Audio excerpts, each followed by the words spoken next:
You know that moment when you open your banking app and don't feel anxious anymore? You're not rushing to close it. You're not wondering if buying groceries will ruin the rest of your week. For many people, that feeling starts when their savings reach $10,000. Most financial advice says you need $1 million to feel secure. But the truth is, a much smaller milestone can already change how you think about money. Because once you reach $10,000, something shifts. Not just in your bank account, but in your mindset. When you don't have savings, your brain operates in survival mode.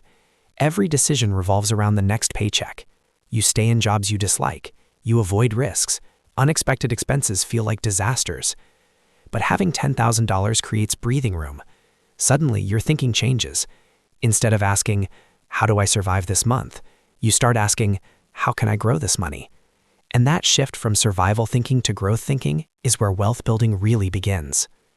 Saving the first $10,000 often feels slow and frustrating. At the beginning, almost all the progress comes from your own discipline. Your money isn't doing much yet. But once you reach that first milestone, things begin to change.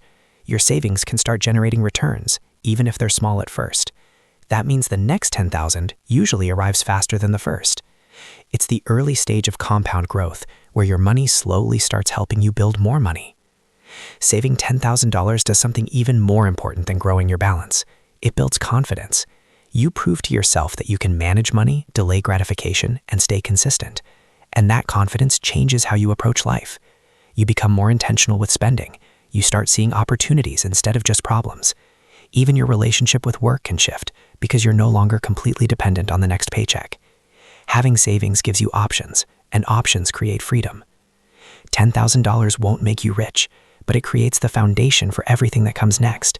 It turns emergencies into inconveniences. It gives you the space to think long-term, and it starts the momentum that makes future wealth easier to build. The hardest part is reaching that first milestone, but once you do, the game begins to change, and the habits you built to get there will keep working for you long into the future.